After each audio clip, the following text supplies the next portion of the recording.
Welcome back, gang. Moose here again from Spreadshop with the Merchcast Top 10 Best of 2018 mini-series extravaganza.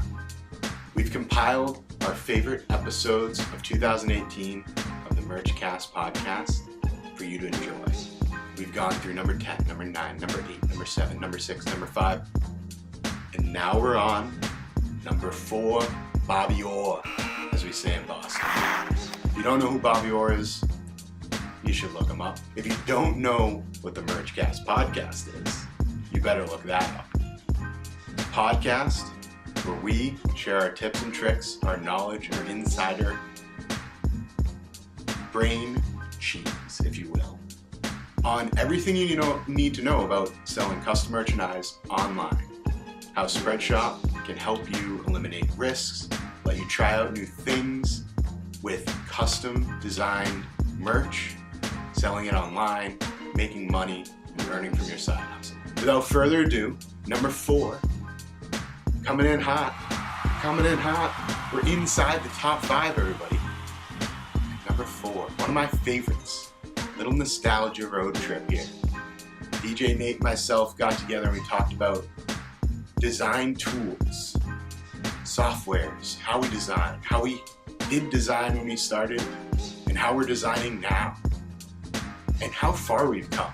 It's a real fun storytelling episode, and you can really see, generationally, how we've evolved from no internet to internet in your pocket. So give it a listen, give it a try, enjoy, and as always, crap cakes.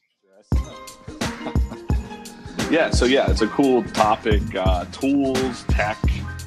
We get asked this a lot. I know as artists, as you guys as graphic designers, we get a lot of messages all the time. We answer them directly, but it might be cool for our listeners to see our tech tool journeys, like what we use for creating shirts, managing our own shops, and our day-to-day work. Like what exactly are we using? So maybe to kick it off, we could just go round table here. Like Nathan, tell your journey, your life journey of my tech journey. Your tech journey, your tech tool journey.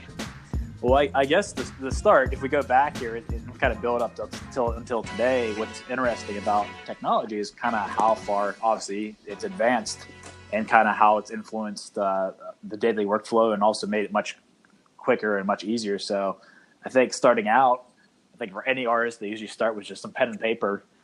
So obviously that's something that's still relevant today. But eventually, we started working into some more digital programs and stuff like that existed on computers. But the problem back then was you're stuck with dial-up and you're stuck with computers that are just horribly slow and are just chugging along to just run the most basic of programs. So I guess that was kind of the frustration back then is if you could ever get something saved or created, to export it would probably be hours and hours of your time. The program would crash 15 times in the process of you trying to export something. And if you're in school at that time, you're sweating bullets trying to get a project out at the last minute and you can't do it, and because the program decided to crash and you're in the computer lab at 3 a.m. trying to get a project ready to go. And you've been trying to export for several hours. And then you're stuck, like I said, with dial-up internet. That sounds like exactly. This sounds like this happened to you. It did. I mean, there were a few times, you try it on your computer fails, and you expect it to be easy. So then you run down to the computer lab and you try to export a project to there, and that fails. So you try. Yeah. It's a continuing battle back then, just to get the technology to actually work for you. Yeah. It was cool that it existed, but I mean. Outside of that, it was I'm just going to be blunt, it was a pain in the ass to use. So I remember similar experience. I think my first, trying to do something artistic on a computer was making thank you cards or birthday cards for family members with this software. I think it was called Printshop Deluxe. Oh, I remember Printshop. Yeah. Not just Printshop.